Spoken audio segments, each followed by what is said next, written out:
ஜனதா கட்சி கோவை அலுவலகத்தில் முதல் நிகழ்வாக பத்திரிகை நண்பர்களை சந்தித்துக் கொண்டிருக்கின்றோம். எங்களுடைய அழைப்பை ஏற்று வந்த எல்லா பத்திரிகை நண்பர்களுக்கும் எங்களுடைய நன்றியை தெரிவித்துக் கொள்கின்றோம். முதல்ல இன்று முக்கியமாக நம்முடைய மத்திய உள்துறை கூட்டுறவுத்துறையினுடைய அமைச்சர் ஐயா அமித்ஷா அவர்கள் பேசியதை மறுபடியும் உங்கள்கிட்ட பத்திரிகையாளர் சந்திப்பில் பேச விரும்புகின்றோம். நாங்கள் ஏற்கனவே சொன்னது போல நம்முடைய மாநிலத்தினுடைய முதலமைச்சர் ஐயா ஸ்டாலின் அவர்கள் மார்ச் முதல் வாரத்தில் அனைத்து கட்சி கூட்டத்தை கூப்பிட்டுருக்காங்க. எதுக்கு? பாராளுமன்றத்தினுடைய மறுசீரமைப்புல தமிழகத்திற்கு அநியாயம் நடக்கும் போது யாரும் எனக்கு சொன்னாங்க, எனக்கு தகவல் கிடைச்சிருச்சு, அதனால் உடனடியாக எல்லாம் வாங்க 45 கட்சிகளை கூப்பிட்டுருக்காங்க. முதலமைச்சர் அவர்கள் தனிப்பட்ட முறையில் பாரதிய ஜனதா கட்சிக்கும் கடிதம் எழுதியிருக்கிறாங்க. அந்த கடிதம் நாங்கள் கிடைக்க பெற்றிருக்கின்றோம். எங்களுக்கு கடிதம் எழுதியதற்காக முதலமைச்சருக்கு முதல்ல நன்றியை தெரிவிச்சுக்கிறோம். அதே நேரத்தில் முதலமைச்சர் அவர்கள் பாரதிய ஜனதா கட்சியினுடைய மாநில தலைவர் கடிதம் எழுதிய காரணத்தினால அதை விலக்குகின்ற கடமையும் எங்களுக்கு இருக்கு. இன்னைக்கு நம்முடைய அமைச்சர் அமித்ஷா அவர்கள் மேடையில் தெல்ல தெளிவாக டீலிமிட்டேஷன் மறுசீரமைப்பு நடக்கும் பொழுது நடக்கும், அது நடக்கும் பொழுது எப்படி நடக்கும் என்பதை சொல்லியிருக்கிறார். இன்னைக்கு 543 சீட் பாராளுமன்றத்தில் லோக்சபால இருக்கு. 543. இப்ப டீலிமிட்டேஷன் வரும்போது 543 என்ன சீட் வேணாலும் ஆகலாம். 600, 700, 800, 900 எந்த நம்பர் ஆனாலும் கூட விகிதாச்சார அடிப்படையில் ப்ரோ ரேட்டா 543 உதாரணத்துக்கு 800க்கு வருது அப்படின்னா ஒரு மாநிலமும் அதே சதவீத அடிப்படையில் அதனுடைய எம்பிக்கள் சீட்டு உயரும். இன்னைக்கு இந்தியா முழுவதும் விகிதாச்சார அடிப்படையில் 543 20% உயருதுன்னா அதே ப்ரோரேட்டா அதே விகிதாச்சார அடிப்படையில் எல்லா மாநிலத்தினுடைய சீட்டும் அதே அடிப்படையில் உயரும். தெல்ல தெளிவு. அப்படி இருக்கும் பொழுது ஜம்மு அண்ட் காஷ்மீர்ல பாத்தீங்கன்னா 1 லட்சம் பேருக்கு ஒரு எம்பி இருக்கலாம். உத்தரப்பிரதேசல 45 லட்சம் 49 லட்சத்துக்கு ஒரு எம்பி இருக்கலாம். தமிழகத்தில் சில இடத்துல 25 லட்சத்துக்கு ஒரு எம்பி இருக்கலாம். அதாவது உயர்ந்த பின்பும் கூட அதை தெல்ல தெளிவாக மைக் கொஞ்சம் ஆஃப் பண்ண சொல்லுங்க. அதை தெல்ல தெளிவாக நம்முடைய அமைச்சர் அமித்ஷா அவர்கள் விகிதாச்சார அடிப்படையில் புரோரேட்ட அடிப்படையில் தான் சீட்டுகளுடைய எண்ணிக்கை அதிகரிக்கும் என்று சொன்ன பிறகு இதை 2024 தேர்தல் பிரச்சாரத்தில் ஆந்திர பிரதேஷ் தெலங்கானால பாரத பிரதமர் நரேந்திர மோடி அவர்கள் காங்கிரஸ் எண்ணம் பலிக்காது, மக்கள் தொகை அடிப்படையில் நாங்கள் சீட்டை கொடுக்க போறோங்கிற எண்ணம் பலிக்காது என்பதையும் பிரதமர் அங்க தெளிவுபடுத்தியிருக்கிறார். ஆனால் முதலமைச்சர் அவர்களுக்கு நான் கேட்க விரும்புறேன், யாரு உங்களுக்கு சொன்னாங்க? இல்ல எனக்கு யாரோ சொன்னாங்க 848 சீட்டுன்னு சொன்னாங்க. யாரு சொன்னாங்க? தமிழ்நாட்டுக்கு 22 சீட்டு அதிகமாகணும், ஆனா 10 சீட்டு தான் அதிகமாக போகுது, 12 சீட்டு கம்மியாக போகுது. யாரு சொன்னாங்க? இன்னைக்கு மேடையில நாங்கள் தெளிவுபடுத்தி இருக்கின்றோம். நீங்க தெளிவு பண்ணுங்க, உங்களுக்கு இந்த தகவலை கொடுத்தது யார்? அப்படி நீங்க அந்த தகவலை யார் கொடுத்தாங்கன்னு சொல்லல அப்படின்னா ஒரு மாநிலத்தினுடைய முதலமைச்சர் தவறான ஒரு தகவலை மக்கள் மன்றத்தில் தெரிவிக்கலாமா, அனைத்து கட்சி கூட்டத்துக்கு அழைக்கலாமா அப்படிங்கிற கேள்வியும் பத்திரிகை நண்பர்கள் மூலமாக தமிழக மக்களுக்கு நாங்க வைக்கிறோம். இது முக்கியமானது, முதன்மையானது. மிச்சதெல்லாம் அமித்ஷாஜி அவர்களுடைய பேச்சை நீங்க கேட்டீங்க. எந்த அளவுக்கு யூபிஏ காலகட்டத்தில் 2004 14 வரை நிதி கொடுத்திருக்கோம். நேரடி நிதி பகிர்வு, திட்டங்களுக்கு கொடுக்கப்பட்ட நிதி மோடி ஐயா காலகட்டத்தில் 5 மடங்கு உயர்ந்திருக்கிறது. நேரடி நிதி பகிர்வு யூபிஏ 10 வருஷத்துக்கும் மோடி ஐயா கொடுக்கக்கூடிய 5 வருஷத்துக்கும் devolution and grant in aid 5 மடங்கு உயர்ந்திருக்கிறது. அப்படி இருக்கும் பொழுது எப்படி மத்திய அரசு நிதி கொடுக்கவில்லை என்கின்ற குற்றச்சாட்டை ஏன் வைக்கிறீங்க அப்படிங்கிற கேள்வியும் அமித்ஷா அவர்கள் வைத்திருக்கிறார். அதற்கான புள்ளி விவரம் எல்லாம் அமித்ஷாஜி கொடுத்தாங்க, அதை நீங்க பார்த்தீங்க. அடுத்தது இன்னைக்கு தமிழக வெற்றி கழகம் அவங்களுடைய 2வது ஆண்டு துவக்கத்தில் விழா நடந்திருக்கு. சகோதரர் விஜய் அவர்கள் பேசும் பொழுது மத்திய அரசு மாநில அரசு ரெண்டையும் குறை சொல்லியிருக்கிறாங்க. வாட் ப்ரோ, ஒய் ப்ரோ, ஏன் ப்ரோ நீங்க உங்களுக்குள்ள எல்கேஜி பசங்க மாதிரி சண்டை போட்டுக்கிறீங்க. நான் விஜய் அவர்கள் கேட்கிறேன், practice what you preach bro, why bro telling lies. சகோதரர் விஜய் அவர்களுக்கு நான் சொல்றேன், உங்க குழந்தைக்கு 3 மொழி, நீங்க நடத்துகின்ற விஜய் வித்யாசிரம் பள்ளியில 3 மொழி, ஆனா தமிழக வெற்றி கழகத்தினுடைய தொண்டர்கள் குழந்தைங்களுக்கு 2 மொழி. What bro, practice what you preach bro. அதாவது சொன்னதை நீங்க என்ன வாழ்க்கையில் நடந்துக்கிறீங்களோ அதே மாதிரி செய்யுங்க ப்ரோ அப்படின்னு விஜய் அவர்களுக்கு தமிழக பாரதிய ஜனதா கட்சி சார்பாக இந்த நேரத்தில் நான் வலியுறுத்துகின்றேன். அதே நேரத்தில் கையெழுத்து இயக்கம் கெட் அவுட்னு ஆரம்பிக்கிறாரு. பிரசாந்த் கிஷோர் விஜய் அவரை பார்த்து கெட் அவுட்னு அவரே சொல்றாரு. இதை விட ஆச்சரியம் இந்தியாலே பார்த்ததில்லை. கெட் அவுட் ஆரம்பிச்சு 1 நிமிஷத்துல அருமை அண்ணன் பிரசாந்த் கிஷோர் அவர்கள் பக்கத்தில் இருக்கிறாங்க. எல்லாம் கெட் அவுட்னு கையெழுத்து போடுங்க. உன்னை ஆதவ அர்ஜுன் அவர் கையெழுத்து போடுறாரு, அண்ணன் புஷி ஆனந்த் அவர் கையெழுத்து போடுறாரு, உன்னை பிரசாந்த் கிஷோர் அவர் நான் கெட் அவுட்னு சொல்லிட்டு கையெழுத்து போடாமல் எஸ்கேப் ஆகி போயிட்டார். அதனால இந்த கெட் அவுட் ஆரம்பித்த 30 செகண்ட்லேயே இந்த கெட் அவுட்டுக்கான என்ன மரியாதை என்பது விஜய் அவர்களுக்கு ஆலோசனை சொல்லக்கூடிய சகோதரர் பிரசாந்த் கிஷோர் அவருடைய நடவடிக்கை நமக்கு காண்பித்து கொடுத்துருச்சு. அதனால இந்த கெட் அவுட் இதெல்லாம் ஒரு காரணத்திற்காக இருக்க வேண்டும். எங்கேயும் யாரும் எந்த மொழியும் திணிக்கல. அதனால practice what you preach bro, what bro, நீங்களே ப்ரோன்னு பொய் சொல்லாமா ப்ரோ. அதனால அருமை சகோதரர் விஜய் அவர்கள் இதை செய்ய வேண்டாம் என்று அன்போடு வலியுறுத்தி, அதன் பிறகு பத்திரிகை நண்பர்களுக்கு கேள்வி இருக்கும். கேள்வி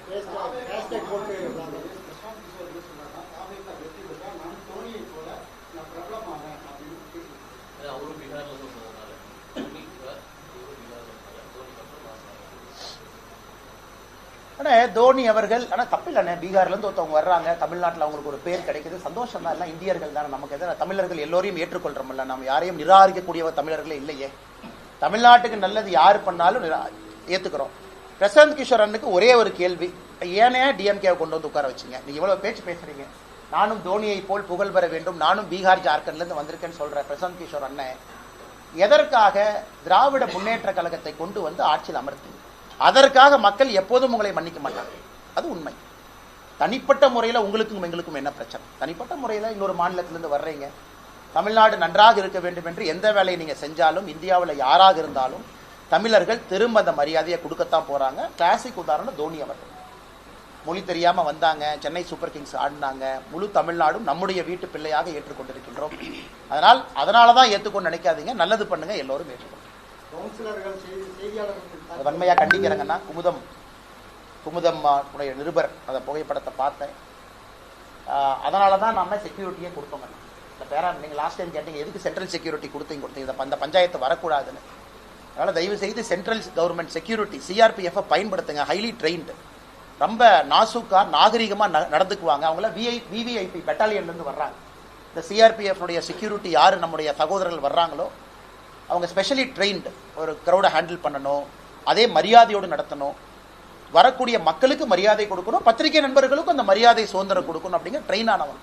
அதனாலதான் உங்களுக்கு அது கொடுத்துருக்கனால நான் பவுன்சர்ஸ் எல்லாமே நான் தவறா சொல்லல, அவங்களுக்கு தெரியாது, செய்தியாளர்களாலும் கூட சில இடத்துல தெரியாது. அதனால இது வன்மையா கண்டிக்க வேண்டிய விஷயம்.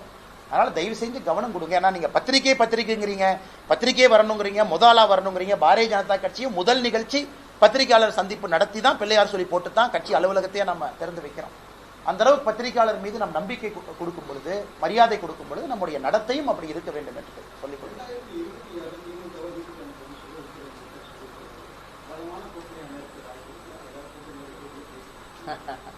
அண்ணா, இன்னைக்கு அமைச்சர் அவர்கள் சிவராத்திரி, மகா சிவராத்திரி ஈஷாக்கு போறாங்க. எங்களுக்கும் இந்த அற்புதமான நாளில் 3 கட்டிடத்தையும் திறந்து வைக்க வேண்டும் என்று வேண்டுகோள் விடுத்தோம். திறந்து வைக்கிறேன்னு சொல்லி இன்னைக்கு 3 கட்டிடத்தையும் திறந்து வச்சிருக்கிறாங்க. அமித்ஷாஜி அவர்கள் மிக தெளிவா சொன்னாங்க, எதற்காக திமுக வெளியே போகணும், வெரி கிளியர். ஆன்டி நேஷனலா இருக்கிறாங்க, ஆன்டி பீப்புளா இருக்கிறாங்க, மக்களுக்கு எதிராக இருக்கிறாங்க, பாரத நாட்டுக்கு எதிராக இருக்கிறாங்க, அவங்களுடைய நடவடிக்கை. அதனால் நிச்சயமாக 2026 பொறுத்தவரை எல்லோரும் யாரெல்லாம் நினைக்கிறாங்க, தேசிய ஜனநாயக கூட்டணிங்கிற வார்த்தையும் பயன்படுத்தி இருக்கிறாங்க, என்டிஏ பவருக்கு வரணும்னு சொல்லியிருக்கிறாங்க. ஆந்திரா உதாரணம் கொடுத்தாங்க, பல இடத்தை கொடுத்தாங்க. நிச்சயமாக நம்பிக்கை இருக்கு. தேசிய ஜனநாயக கூட்டணி ஒருமித்த கருத்துல இன்னைக்கு தேசிய ஜனநாயக கூட்டணி இருக்கு. இன்னைக்கு காலையில கூட நீங்க பாருங்க, அண்ணன் ஜி.கே. மணி அவருடைய இல்ல திருமண விழா நடந்து கொண்டிருக்கிறது. அமித்ஷாஜி அவங்களால போக முடியல, இது லேட்டா தான் வந்தாங்க. என்னை அனுப்பியிருந்தார், நீ போயிட்டு வாப்பான்னு. காலையில சேலம் போய் அவருடைய முகூர்த்தத்தில் கலந்து கொண்டு வந்து தொலைபேசி மூலமாக அமித்ஷா அவர்கள் ஜி.கே. மணி ஐயாவுக்கு தொடர்பு கொண்டு வாழ்த்து சொன்னாங்க. அதனால எப்பொழுதுமே பரஸ்பரமான ஒரு நல்ல சூழ்நிலை தான் தேசிய ஜனநாயக கூட்டணி இருக்கிறது. வருகின்ற காலத்துல ஒருமித்த கருத்தோடு யார் வந்தாலும் இணைந்து நாங்கள் பயணிக்க தயார்.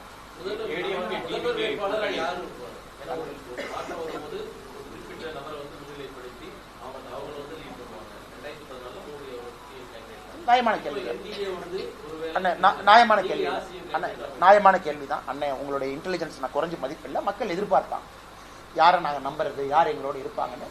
நேரமும் காலமும் இருக்கிறது. வரும்பொழுது கண்டிப்பா நீங்க கேட்கிற கேள்விக்கு நாங்க பதில் சொல்லணும். எலெக்ஷன் காலகட்டத்தில் சொல்லணும், எலெக்ஷனுக்கு முன்னாடி சொல்லணும். அதே நேரத்தில் பாரதிய ஜனதா கட்சி டெல்லி எல்லாம் நீங்க பார்த்திருக்கீங்க, பல இடத்துல கட்சி பிரதமர் அவர்களை முன்னிறுத்தி பிரதமருடைய ஆட்சியை கொண்டு வருவதற்காகத்தான் கட்சி பல இடத்துல போராடி கொண்டிருக்கின்றோம். அதுவும் பிஜேபியினுடைய மாடல். சரியான நேரத்தில் தலைவர்கள் பேசுவாங்க. ஆனா இன்னொரு கட்சி அவங்க கூட்டணி அவங்க எப்படி பயணம் பண்ணுவாங்க அப்படின்னு நான் சொன்னா அது தப்பா போயிருங்கன்னா அந்தந்த கட்சியினுடைய தனிப்பட்ட விருப்பு வெறுப்பு அவங்க முடிவு செய்யும். ஆனா இன்னைக்கு என்டிஏ இருக்கு, வலிமையா இருக்கு, ஸ்ட்ராங்கா இருக்கு, வளர்ந்துகிட்டு இருக்கு, எல்லாரும் பாசத்தோடு ஒன்றா இருக்கும். வருகின்ற காலத்துல ஒருமித்த கருத்தோடு நீங்க பாப்பீங்க என்டிஏ என்கின்ற வார்த்தை. ஆனா அது சொல்றதுக்கான நேரமும் காலமும் இன்னும் நிறைய இருக்கு. எலெக்ஷனுக்கு ஏதோ ஒரு காலம் இருக்கு. அதனால திமுகவை வீட்டுக்கு அனுப்பணும் தெளிவா சொல்லியிருக்கிறாங்க. என்டிஏ பவருக்கு வரணும் தெளிவா சொல்லியிருக்கிறாங்க. அதைத்தான் நம்ம எல்லோரும் சொல்லுகின்றோம். பாரதிய ஜனதா கட்சி இன்னைக்கு என்டிஏ நம்ம பார்ட்னர் ஸ்ட்ராங்கா இருக்கிறாங்க. அதனால வருகின்ற காலத்துல பாப்பீங்க. ஆனா டைம் இருக்கு, நேரம் இருக்கு, காலம் இருக்கு, ஒருமித்த கருத்தோடு இருக்கணும். என்டிஏ தான் சொன்னேன் மேடம். நானும் என்னோட பேச்சுல என்டிஏ தானே மேடம் சொன்னேன். ஏன்னா 2024 நம்ம என்டிஏ தானே சொன்னோம். ஏன்னா 2024 என்டிஏ இருந்துச்சு இல்லைங்க. 2024 லோக்சபா என்டிஏ இருந்துச்சு. 2026 என்டிஏ இருக்க போகுது. இப்ப நீங்க கேட்கிற கேள்வி என்டிஏல யார் இருப்பாங்க, அதான் உங்களுடைய கேள்வி. என்டிஏல யார் இருப்பாங்க? நேரம் காலம் வரும்போது நம்ம பேசுவோம்.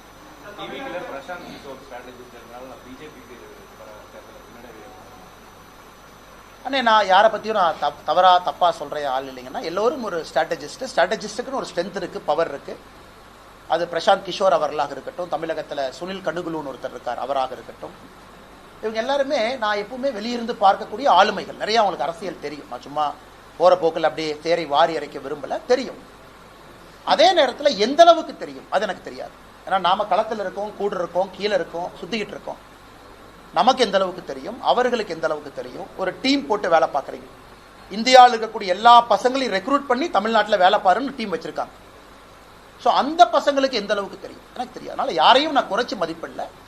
அதே நேரத்தில் களத்தில் இருக்கக்கூடிய ஒரு தொண்டனையும் தலைவனையும் குறைச்சி மதிப்பிடாதீங்கிறத நான் ஸ்ட்ராட்டஜிஸ்ட்டை சொல்றேன். ஏன்னா ஒரு ஸ்ட்ராட்டஜிஸ்ட் அரசியல் களத்தில் இறங்கும் பொழுதுதான் அந்த ஸ்ட்ராட்டஜிஸ்டுக்கு ஒரு பிரச்சனை இருக்கும். பீகார் கடுமையான அரசியல் களம், எளிதான ஒரு களம் இல்லை, ஜாதி அரசியல் நிறைந்திருக்கக்கூடிய களம். பிரசாந்த் கிஷோர் அவர்கள் அங்கே போயிருக்கிறாங்க, நின்னாங்க. நான் யாரையும் குறைச்சலாம் மதிப்பில்லை. வருகின்ற காலத்தில் பிரசாந்த் கிஷோர் அவர்கள் வளர்வார்களா, ஜனசுராஜ் வளருமான்னு தொடர்ந்து பார்க்கணும். ஆனால் இந்த முறை நடக்கக்கூடிய பீகார் தேர்தலையும் என்டிஏ தான் ஜெயிக்க போகுது. எழுதி வச்சுக்கங்க. NDA will win. பிஜேபி கடந்த முறை போல பெரிய அளவில் பிஜேபி அங்கே எம்எல்ஏக்களை பெறப்போம். இன்னைக்கு நான் சொல்றது எழுதி வச்சுக்கணும். தமிழ்நாட்டுக்கு முன்னாடி நடக்கத்தான் போகுது. களத்தில் பிரசாந்த் கிஷோர் அவருடைய ஜனசுவராஜ் இருக்கத்தான் போகுது. தமிழ்நாடு எலெக்ஷனுக்கு முன்னாடியே நீங்க பார்க்கத்தான் போறீங்க. பிரசாந்த் கிஷோருடைய கட்சி இருக்கும், பிஜேபி இருக்கும், யார் அதிகமா ஜெயிப்பாங்கன்னு பாருங்க. அதனால் லாங் ஸ்டாண்டிங்கா பாலிடிக்ஸ்ல நிக்கணும். 10 ஆண்டுகள் 20 ஆண்டுகள் கழிச்சு சில பேருக்கு வாய்ப்பு வரும். அதனால எல்லோருக்கும் நான் வாழ்த்துக்களை தெரிவிச்சுக்கிறேன். ஸ்ட்ராட்டஜிஸ்ட் வந்தனால கேம் மாறும். கோச் முக்கியமா, கேப்டன் முக்கியமா, பிளேயர் முக்கியமான எப்பொழுதுமே player first, captain second, coach third, spectator fourth.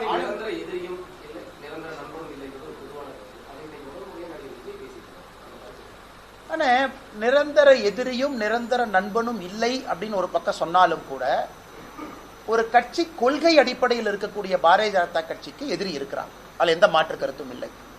அப்படி சொல்லும் பொழுது நாங்களும் காங்கிரஸும் இன்னைக்கு எதிரியா இருக்கோம், நாளைக்கு நண்பாக முடியுமா? வாய்ப்பே இல்லை. ஏன்னா நம்முடைய சித்தாந்தங்கள் வேறு வேறு. மக்கள் பார்த்து ஓட்டு போடுறாங்க. அதே போல நாங்களும் பல கட்சிகளும் ஒன்றாக இருக்க முடியுமா? இருக்க முடியாது. சில இடத்துல காம்ப்ரமைஸ் பண்ணி ஒரு நாட்டினுடைய நலனுக்காக அது நடந்திருக்கு. 99 2004 என்டி ஆட்சி, அடல் பிகாரி வாஜ்பாயினுடைய ஆட்சி நடந்திருக்கு இல்லைன்னு நான் சொல்லல. அதனால் நிரந்தர எதிரி நிரந்தர நண்பன் அப்படின்னு சொல்லக்கூடியது எல்லா இடத்திலும் பொருந்தாது என்பது என்னுடைய கருத்து.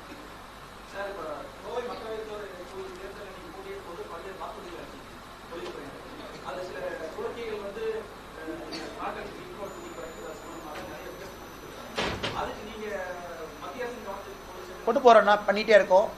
குறிப்பா அதனாலதான் காட்டன் பாலிசியை இந்த பட்ஜெட்ல நீங்க பார்த்துருக்கணும். ஏன்னா நம்முடைய கோவை தொழில்துறை நம்ம மேனிஃபெஸ்டோல பார்த்தீங்கன்னா ஒரு முக்கியமான பாயிண்ட் காட்டன் பாலிசி 2.0 நம்ம பேசணும், மேனிஃபெஸ்டோல பேசணும். அது இந்த முறை கொண்டு வந்திருக்கிறோம். நீங்க பாத்தீங்களான்னு தெரியல பட்ஜெட். ஏன்னா வாஜ்பாய் காலத்துல காட்டன் பாலிசி 1.0 இருந்துச்சு. இன்னைக்கு பிரச்சனை என்னன்னா காட்டனை பொறுத்த வரைக்கும் லாங் ஸ்டேபிள் காட்டன் வேணும். கோயம்புத்தூர் நம்முடைய சொந்தங்களுக்கு குவாலிட்டி காட்டன் வேணும், த்ரெட் ஸ்ட்ராங்கா இருக்கும். இதான் நமக்கு. அது நமக்கு இருக்கக்கூடிய காட்டன்ல இல்ல அப்படிங்கறதுனால நம்ம பல இடத்துல இருந்து காட்டனை இம்போர்ட் பண்றோம். ஆஸ்திரேலியால இருந்து பண்றோம், ஈஜிப்ட்ல இருந்து பண்றோம். அதனால தொழில்துறையினுடைய முக்கியமான கோரிக்கை நீங்க காட்டன் பாலிசியை திரும்ப லான்ச் பண்ணி இந்தியால குவாலிட்டியான காட்டனை ஊக்குவிக்கணும். ஏன்னா இந்தியால எந்த பகுதி கஷ்டப்படுதோ இல்லையோ திருப்பூர் கோயம்புத்தூருக்கு தான் லாங் ஸ்டேபிள் காட்டன் வேணும். டிஷர்ட்ல இருந்து குவாலிட்டி. ஏன்னா எக்ஸ்போர்ட்ஸ் எல்லாமே லாங் ஸ்டேபிள் காட்டன். ஸோ சொன்னபடி எங்களுடைய தேர்தல் வாக்குறுதியில் இந்த பட்ஜெட்டில் அம்மா நிர்மலா சீதாராமன் அவங்க கொண்டு வந்திருக்கிறாங்க ஒரு விஷயம். இரண்டாவது, நம்முடைய இம்போர்ட்டை பொறுத்த வரைக்கும் பல இடத்துல ரேஷனலைசேஷன், குறிப்பாக பங்களாதேஷ்லேருந்து வரக்கூடிய உள்ளாடைகள், திருப்பூராக இருக்கட்டும், கோயம்புத்தூராக இருக்கட்டும், ஈரோடு, இந்த பகுதி உள்ளாடைகள் பார்த்தீங்கன்னா மிக மிக கடுமையாக நம்முடைய director general of foreign trade DGFT கடுமையான நடவடிக்கை, ரவுண்ட் ட்ரிப்பிங். நம்முடைய மெயின் பிரச்சனை பங்களாதேஷ்லேருந்து வர்றாங்கன்னு சொல்றதை விட வேற நாட்டிலிருந்து பங்களாதேஷுக்குள்ள போய் தமிழ்நாட்டுக்குள்ள பங்களாதேஷா வர்றாங்க அப்படிங்கிறது நம்முடைய பிரச்சனை. அது இந்த ஆண்டுக்கு நீங்க பாத்தீங்கன்னா டிஜிஎஃப்டி மிக கடுமையாக பியூஷ் கோயல் அவர்களுடைய அமைச்சரவை கடுமையான நடவடிக்கை எடுத்திருக்கிறாங்க. பல பேர் தொழில்துறை நம்மை பாராட்டி இருக்கிறாங்க. இதுவும் நாம தேர்தல் வாக்குறுதியை கொடுத்திருக்கோம், தொடர்ந்து செய்வோம். அதே போல மூன்றாவது நாம் கொடுத்திருப்பது எஃப்டிஏ, ஃப்ரீ ட்ரேட் அக்ரிமெண்ட். ஏன்னா இன்னைக்கு நம்ம காட்டன் இதெல்லாம் பேசுறத விடங்கன்னா இங்க இருக்கக்கூடிய எக்ஸ்போர்ட்டர்ஸ்க்கு 5 மடங்கு எக்ஸ்போர்ட்டை வளர்க்கணும். அதுக்கு ஒரே வாய்ப்பு யூகேல இருந்து வரக்கூடிய எஃப்டிஏ வேகமா சைன் பண்ணணும். அதற்கு தினமும் பியூஷ் கோயல் அவங்க சொல்லிட்டு இருக்காங்க எங்க இருக்கு எங்க போகுதுன்னு. உறுதியாக மிக வேகமாக எஃப்டிஏ யூகேவோடு கையெழுத்திடப்படும் பொழுது இந்தியாவில் அதிகமாக பயன்பெறக்கூடிய பகுதி திருப்பூரும் கோயம்புத்தூருமா இருக்கும். ஏன்னா நேரடியாக அவங்களுடைய எக்ஸ்போர்ட் எண்ணெய் பொறுத்தவரை 3 to 5 மடங்கு depending on the variety of export. Medical textile, normal T-shirts, அதுவும் அதிகமாக. ஒரு கோரிக்கை எண்ணெயை பற்றி சொன்னோம், நேஷனல் இன்வெஸ்டிகேஷன் ஏஜென்சி, அது அமித்ஷாஜி அவர்கள் எங்களுடைய கோரிக்கையை ஏற்று அதற்கான பரிசீலனை இருக்கு. ஏன்னா பவுண்டரியை ஃபிக்சேஷன் பண்ணணும். கொச்சின் ஒரு பக்கம் இருக்கு, ஒரு பக்கம் சென்னை இருக்கு. என்ஐஏ கோர்ட்டை டிக்ளேர் பண்ணோம். 98 பாம் பிளாஸ்ட் கோர்ட் ஒன்று இருக்கு, அது சும்மா இருக்கு. அதற்கான எல்லா வேலைகளும் நடந்து கொண்டிருப்பதாக நாங்கள் அறிகின்றோம்.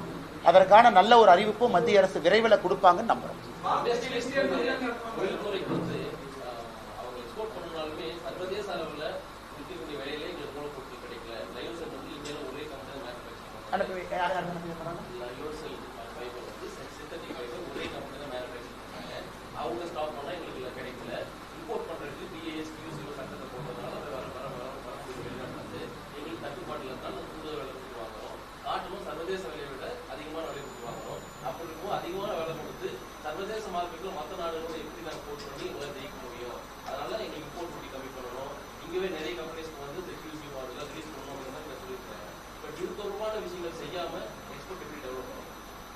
ஓகே, நீங்க சொன்ன கேள்விக்கு நேரடியாக பதில் சொல்றேங்கண்ணா.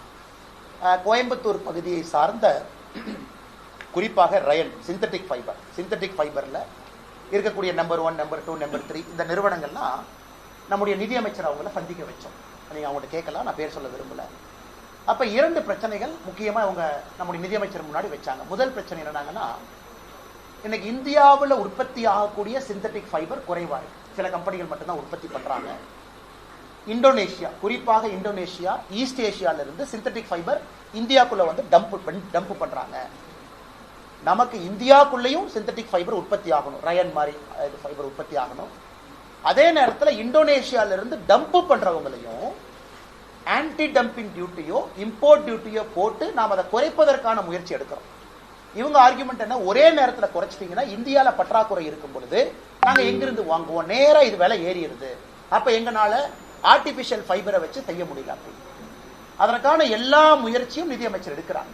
நான் கம்பெனியினுடைய பேரை சொல்ல விரும்பலீங்கன்னா அதற்கான எல்லா முயற்சி. ஏன்னா இந்தியாவில் கண்ட்ரோல் 2 கம்பெனி கையில தான் இருக்கு. only 2 companies own that market share. அப்ப அவங்களையும் கண்ட்ரோல்ல வைக்கணும். இந்தோனேஷியா போன்ற நாட்டில் இருக்கக்கூடியவங்களுக்கு வாய்ப்பு கொடுக்கணும். ஆனா அவங்களும் வந்து ஃபுல்லா டம்ப் பண்ணி சின்னதா க்ரோ ஆகக்கூடிய ஆர்டிபிஷியல் ஃபைபர் இருக்கிறவங்கள செட் போயிடக்கூடாது, அவங்களையும் வளர்த்தணும். இதற்கான முயற்சியை மத்திய அரசு எடுக்கிறாங்க. இது ஒரு காம்ப்ளிகேட்டடான ஒரு சப்ஜெக்ட்டுங்கன்னா முழு முயற்சியை நிர்மலா சீதாராமன் அவர்கள் பர்டிகுலரா சிந்தட்டிக் ஃபைபர், ரயான் போன்ற இதுக்கு எடுத்துட்டு. அண்ணா எங்களுக்கு ரொம்ப சந்தோஷம். இந்த வருஷம் வந்து பாரத் டெக்ஸ் நம்முடைய பாரத் மண்டபத்தில் நடந்துச்சு. அதனுடைய மிகப்பெரிய டிஸ்பிளேயர்ஸ் எல்லாம் கோயம்புத்தூரை சார்ந்த நம்முடைய சொந்தங்கள் போனாங்க. அது எப்பொழுதுமே உங்களுக்கு தெரியும், ஜெர்மனியில் கோர் யூரோப்பில் நடக்கக்கூடிய ஒரு நிகழ்வை பியூஷ் கோயல் அவர்கள் போன ஆண்டு திருப்பூர் பியூஷ் கோயல் அவங்க வந்த பொழுது ப்ராமிஸ் பண்ணிட்டு போனாங்க. இந்த ஆண்டு நம்முடைய பாரத் டெக்ஸ் ஃபேரை பாரத் மண்டபத்தில் நம்ம நடத்தும் பொழுது உலகத்தில் இருக்கக்கூடியவங்க இங்க வருவாங்க. ஆனா முதல் விஷயம் என்ன பண்ணிருக்கோம், நம்ம ஆட்கள் போய் ஜெர்மனி, மியூனிக், பாரிஸ்ல பண்றத பாரத் மண்டபத்தில் பண்ணிருக்கோம். இரண்டாவது, எதற்கு தமிழ்நாடுன்னா கோயம்புத்தூர்ல நடத்த வேண்டும் என்பது எங்களுடைய ஆசை. வருகின்ற காலத்துல பாரத் டெக்ஸ் ஃபேர்ல கோயம்புத்தூர்ல நடத்தணும் அப்படிங்கிற ஒரு வேண்டுகோளை வைப்போம். அதுவும் நடப்பதற்கான வாய்ப்பு. ஒரே வந்து இடப்பற்றாக்குறை. எனக்கு தெரியும் அண்ணன் வந்து நிறைய பிசினஸ் எல்லாம் நீங்க ட்ராக் பண்றீங்க. ஏன்னா பாரத் மண்டபத்தில் இருக்கக்கூடிய ஸ்டால் இடம் அவ்வளவு பெரிய ஏரியா, கோயம்புத்தூர்ல அந்த ஏரியா இருக்கா அப்படிங்கிற ஒரு கேள்விக்குறி. அதையும் நம்ம சால்வ் பண்ணி வில் ஃபைண்ட் அ வேங்க. இன்னும் 1.5 வருஷம் இருக்குங்கன்னா இப்போ ஆளுங்கட்சி வந்து ஏதோ ஒரு ரீசன் சொல்லிட்டு மக்களுக்கு வந்து பரிசு பொருட்களை கொடுக்க ஆரம்பிச்சிட்டாங்க. தொடர்ந்து ஒவ்வொரு ரீசனும் எல்லாத்துக்கும் போயிட்டு தமிழ்நாடு முழுக்க இது எப்படி பாரதிய ஜனதா கட்சி? ஆனா இன்னைக்கு சில கட்சிகள் வந்து தொண்டரை சேர்த்தறதுக்கு டம்ளரும் தட்டும் கொடுக்குறாங்க. எந்த கட்சின்னு உங்களுக்கு தெரியும்? கோயம்புத்தூர், திருப்பூர், கரூர்லாம் பார்த்தேன். சில கட்சிகள் இவங்க பர்த்டே அவங்க பர்த்டேன்னு சொல்லிட்டு ஏதோ ஒரு இந்த டப்பாலாம் தூக்கிட்டு வந்து வீட்டில் போட்டு வைக்கிறாங்க. ஸோ எதுக்குன்னா எல்லாம் எலெக்ஷன் வர்றதுக்கு முன்னாடியே அட்வான்ஸ் ப்ரீ லோட் பண்ணிடுவோம் அப்படின்னு. இதையெல்லாம் மக்கள் பார்ப்பாங்கன்னா இதெல்லாம் மக்கள் பெருசாக எடுத்துக்க மாட்டாங்க. அதனால் இதை வச்சு தான் ஓட்டு போட்டு நாங்கள் ஜெயிக்க போகிறோன்னு திமுக உட்பட எந்த கட்சி நினைத்தாலும் மக்கள் அதை பெரிதாக எடுத்துக்கொள்ள போவதில்லை. அதான் எங்களுடைய கருத்து.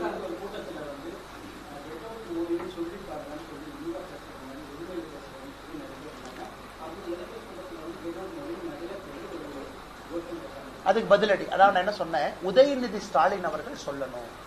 ஏன்னா அவர் மேடையில் என்ன சொன்னாரு, நாங்க இப்படியே போச்சுன்னா தமிழ்நாட்டில் கெட் அவுட் மோடின்னு சொல்லுவோம். கரூர்ல நான் பேசியதற்கு 2 நாட்களுக்கு முன்பு உதயநிதி ஸ்டாலின் அவர்கள் சொன்னார். அடுத்த நான் மேடையில் கல்வித்துறை அமைச்சர் அன்பில் மகேஷ் பொய்யாமொழி என்னை பேசின ஒருமையில பேசினதை பார்த்தீங்கன்னாலே அதை நீங்க பார்க்கணும். ஒரு கல்வி அமைச்சர் ஒரு பேட்டை ரவுடியா பேசினார்னா எப்படி? அந்த வீடியோ எனக்கு உங்களுக்கு காட்டுறேன். என்னை பத்தி கல்வி அமைச்சர் பேசியிருப்பார் ஒரு 7 நிமிஷம். அன்பில் மகேஷ் பொய்யாமொழி பேட்டை ரவுடி அந்த மாதிரி பேசினார். பேட்டை ரவுடி அன்பில் மகேஷ் பொய்யாமொழி ஒரு கல்வி அமைச்சர் ஒருத்தரை பத்தி எப்படி பேசலாம்? தமிழ்நாட்டில் கூடிய குடிமகன். அதெல்லாம் நீங்க பார்க்கணும், ரொம்ப முக்கியம்.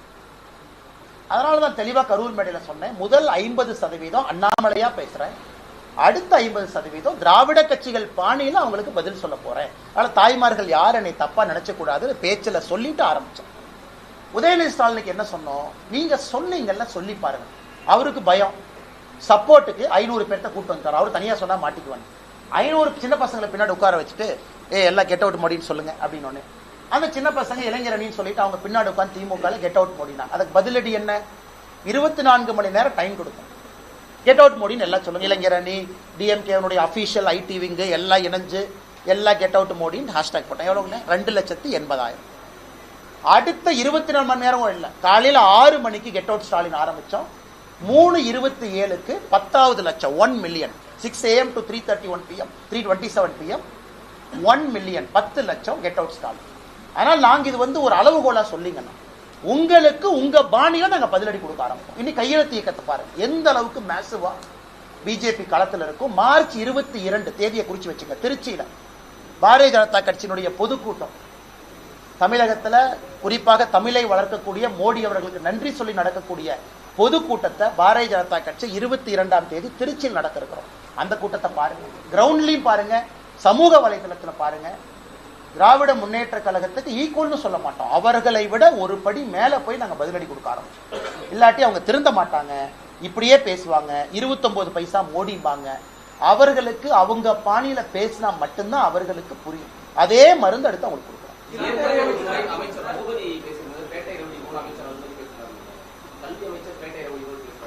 அண்ணே பீச்சை பார்த்துட்டு நீங்களே சொல்லுங்க அண்ணே. நான் சொல்றதுல அண்ணனுக்கு உடன்பாடு இல்லைன்னா, கல்வி அமைச்சர் பேசினத ஒருத்தர் இருக்கா, ஒருத்த வர்றா, ஒருத்த போனா, ஒருத்த சுத்தரா, இது பேட்டை ரவுடி இல்லையாண்ணே? கல்வி அமைச்சர் வந்து கல்வி அமைச்சர் அப்படின்னா இன்டர்னல் மீட்டிங்ல நீங்க எப்படி பேசுவீங்க? அப்ப குழந்தைகளுக்கு என்ன ஒரு நாகரிகமான ஒரு கலாச்சாரத்தை நீங்க உருவாக்கி கொடுப்பீங்க? கல்வி அமைச்சர் அவங்களுடைய மொழி, அவங்களுடைய பாஷை, அவங்க பேசுற விதம் எல்லாம். தொடர்ந்து ஒரு அமைச்சர் ரகுபதி அவங்க என்ன சொல்றாங்க, 2024 அவங்க ஆட்சிக்கு வருவாங்களாமா. 2024 டெல்லியில ஃபர்ஸ்ட் தீகார் சிறைக்கு போறது நானாமா. வெக்கமா இல்லையா? இது வந்து யார் சொல்றாங்க? லஞ்ச ஒழிப்புத்துறை சிறைத்துறையினுடைய அமைச்சர் ஃபர்ஸ்ட் நான் தீகார் சிறைக்கு போவேனாமா. இதெல்லாம் பேசினா பேட்டை ரவுடி இல்லையாங்கண்ணா. அதனால நான் அவர்களுக்கு அவங்க உங்ககிட்ட நீங்க அன்பானவர்கள், மரியாதையானவங்க, உங்களுக்கு நான் 5 மடங்கு மரியாதை கொடுக்குறேன். ஏன்னா அது கடமை. அந்த மாதிரி தப்பானவர்களுக்கு அவங்க பாஷையில் நான் பேசுறேன். எதுக்காக நான் அந்த அதிகாரத்தில் இருக்கணும், பொறுப்புல இருக்கணும்?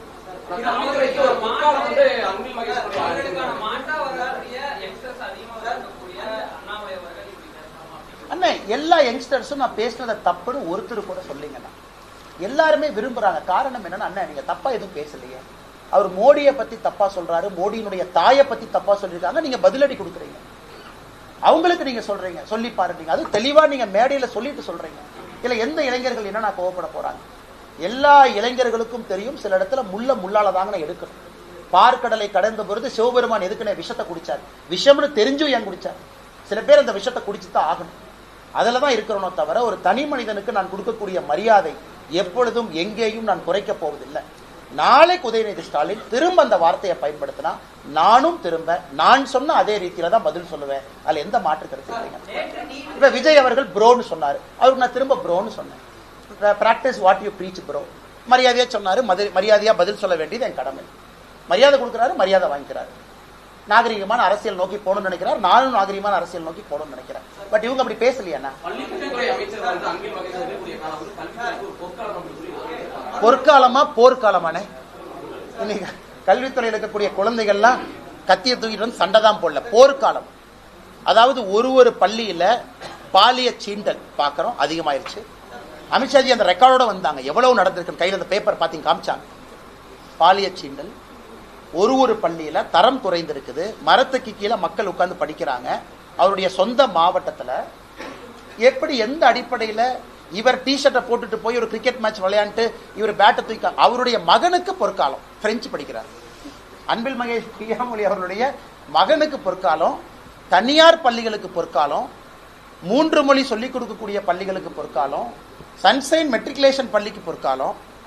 3 வருஷத்துக்கு ஒரு முறை ரெனியூவல் இருந்ததை வருஷத்துக்கு ஒரு முறை மாற்றி 5 லட்சம் ரூபாய் வாங்குற அண்ணா நகர்ல இருக்கக்கூடிய ஒரு கம்பெனிக்கு பொற்காலம்.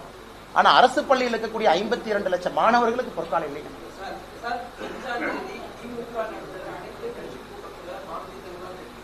அண்ணா கலந்து கொள்ளும் கடிதம் எனக்கு தான் அனுப்பிச்சிருக்காரு. கூ அண்ணாமலைன்னு போட்டு எனக்கு அனுப்பிச்சிருக்காரு, நீங்க வாங்கன்னு கூப்பிட்டுருக்காரு. கலந்து கொள்வோம் சொல்றதை விட நான் கேட்கிற முதல் கேள்வி என்னங்க ஐயா பிரச்சனைன்னு கேட்கிறேன். இன்னைக்கு நான் பதில் கடிதம் நாளை காலையில் எழுதுறேங்கண்ணா. ஐயா கடிதம் போட்டீங்க, இதெல்லாம் கருத்து சொன்னீங்க, பதில் பாருங்க ஐயா. கடிதத்திலே உங்களுக்கு தெளிவுபடுத்திடணுமே, எதுக்கு 45 கட்சிக்காரங்களை கூப்பிட்டு நீங்க உங்க நேரத்தை வேஸ்ட் பண்ணி 45 கட்சி நேரத்தை வேஸ்ட் பண்ணி வட பஜ்ஜி டீ போண்டாலாம் உங்களை போன்று என்னை போன்று வரி கட்டுறவங்க தலையில சுமத்தி, அந்த டீ பஜ்ஜி போண்டாலாம் நீங்கள் நானும் வரி தானே கட்டுறோம், கிளாரிஃபை பண்ணிட்டோம், புரோரேட்டான்னு சொல்லிட்டோம், விகிதாச்சாரன்னு சொல்லிட்டோம். அதை தாண்டி இல்லப்பா சும்மா வாங்க அந்த கிரிக்கெட் மேட்ச் விராட் கோலி பத்தி பேசணும்னா சும்மா போயிட்டு வரேன். விராட் கோலி இந்தியா பாகிஸ்தான் மேட்ச் நல்லா ஆடினாருன்னு முதலமைச்சர் சொன்னாலும் கேட்க போறேன். ஆனா டீலிமிட்டேஷன் பத்தி பேசுறதுக்கு என்னென்ன மேட்டர் இருக்கு?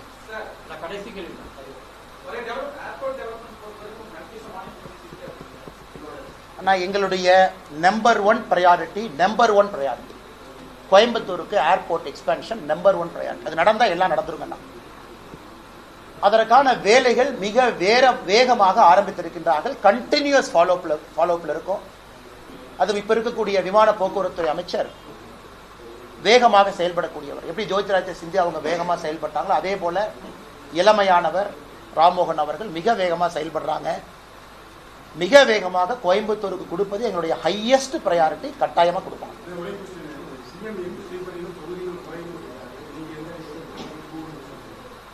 அண்ணா இல்ல மறுபடியும் எக்ஸ்பிளைன் பண்றேன். நல்லா கேட்டீங்க, எக்ஸ்பிளைன் பண்றேன். அண்ணா எனக்கு இந்தியாவுக்கு 543 சரி 543 இன்னைக்கு 200 தொகுதின்னு வச்சுக்கலாம். 200 எம்பி இன்னைக்கு இந்தியாவில் இருக்கான்னு வச்சுக்கலாம். அது 20% இன்க்ரீஸ் ஆச்சுன்னா 240 எம்பி வருவாங்களானே. அமித்ஷாஜி என்ன சொல்றாரு, ஒரு மாநிலத்துல 20% அதிகமா. சோ ப்ரோரேட்டா எல்லா மாநிலமும் விகிதாச்சார அடிப்படையில் இட் வில் இன்க்ரீஸ். சோ எங்கேயும் யாருக்கும் தமிழ்நாடு 33% உயர்ந்துச்சு, ஆனா பீகார் 67% உயர்ந்துச்சு. அது நடக்காது. புரோரேட்டா எல்லாம் அப்படி இருக்கும் பொழுது இன்னும் பிரச்சனை இருக்கும். ஏன்னா இன்னைக்கு மேல என்ன கேட்கிறாங்க, அண்ணே 1 லட்சம் மக்கள் தொகைக்கு ஒரு எம்பி, 22 லட்சம் மக்கள் தொகைக்கு ஒரு எம்பி, 45 லட்சம் மக்கள் தொகைக்கு ஒரு எம்பியா? மறுபடியும் அது கண்டினியூ ஆகத்தானே. அது 45 லட்சமா இருக்காது. 30 லட்சத்துக்கு ஒரு எம்பி, 17 லட்சத்துக்கு ஒரு எம்பி, 1,10,000 பேருக்கு ஒரு எம்பி. சோ விகிதாச்சார அடிப்படையில் இன்க்ரீஸ் ஆகிறதுனால யாருக்கும் அநியாயம் நடக்காது என்பதை தெல்ல தெளிவா சொல்லுங்க.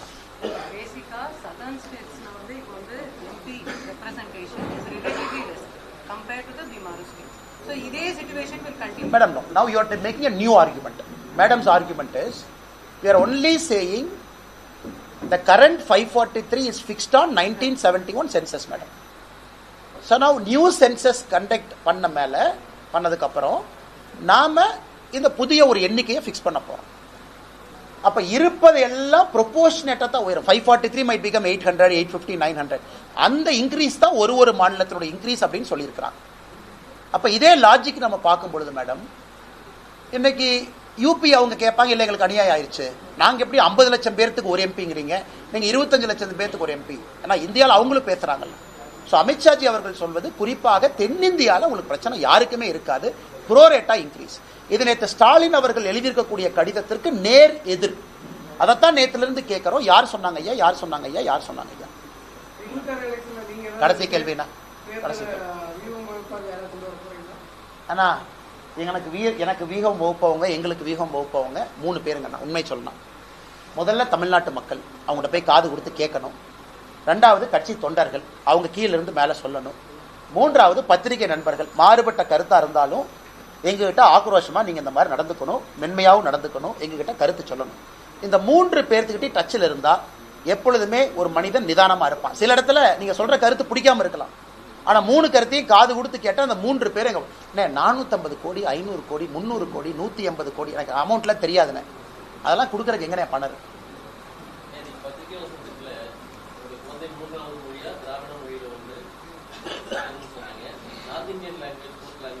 ஹிந்தி யார் டிரான்ஸ்லேட் பண்ணிக்கணும்?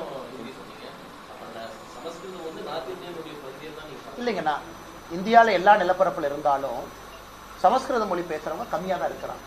ஏன்னா இன்னைக்கு நான் தொடர்ந்து சொல்வது, சமஸ்கிருதத்தை விட நம்முடைய தமிழ் மொழி தொன்மையும் பழமையும் ரொம்ப அதிகம். இதை யோகி ஆதித்யநாத் அவர்கள் காசி தமிழ் சங்கத்தில், முதல் தமிழ் சங்கத்தில் யோகிஜி சொன்னாங்க, சிவபெருமானுடைய வாயிலிருந்து 2 மொழிகள் வந்துச்சு, தமிழும் சமஸ்கிருதமும். அவர் சொன்னது மித்தாலஜி அடிப்படையில். ஒரு தொன்மையான மொழி, என்னுடைய தொன்மையான மொழி, முதல் தொன்மையான மொழி தமிழ் நான் கத்துக்கிறேன். அதே நேரத்தில் இன்னொரு தொன்மையான மொழியும் என்னுடைய ஊரில் இருக்கும் பொழுது அதை பத்தியும் தெரிஞ்சுக்கிறங்கிற தப்பு இல்லையா? அதே போல ஹிந்தி, நார்த் இந்தியாவுக்கு போறீங்க, டெல்லி போறீங்க, பேசுறதுக்கு தெரிஞ்சுக்கணும். பக்கத்து மாநிலத்துக்கு கண்டிப்பா போகத்தான் போறீங்க. உறவினர்கள், நண்பர்கள், ஃப்ரெண்ட்ஸ், ரிலேட்டிவ்ஸ் எல்லாம் இருக்கிறாங்க. பெங்களூர்ல அவ்வளவு பேர், திருவனந்தபுரத்து, கொச்சின்ல இருக்காங்க, பாலக்காட்டில் அவ்வளவு தமிழர்கள் இருக்கிறாங்க. நம்மகிட்ட வந்து ஓட்டு போட்டுட்டு போறாங்க. அதனால ஒரு மலையாளம் கற்றுக்கொள்வது தப்பு இல்லையா? நான் என்னுடைய சிந்தனையை பொறுத்தவரை நான் இன்னைக்கு 4 மொழி பேசுறேன், 5வது மொழியை பேச கத்துக்கிறேன். படிப்படியா 26 வயசு வரைக்கும் 2 மொழி தான் தெரியும். கத்துக்க முயற்சி பண்ணும் பொழுது மொழி கற்றுக்கிறது அப்படிங்கிறது சாகர வரைக்கும் செய்யலான்னு தான் நான் சொல்றேன்.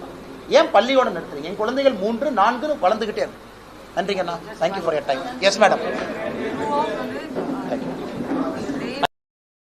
அனைத்து விதமான உள்ளூர் மற்றும் உலக செய்திகளுக்கு நமது www.adibantv.com என்ற இணையதளத்தை பார்வையிடவும்.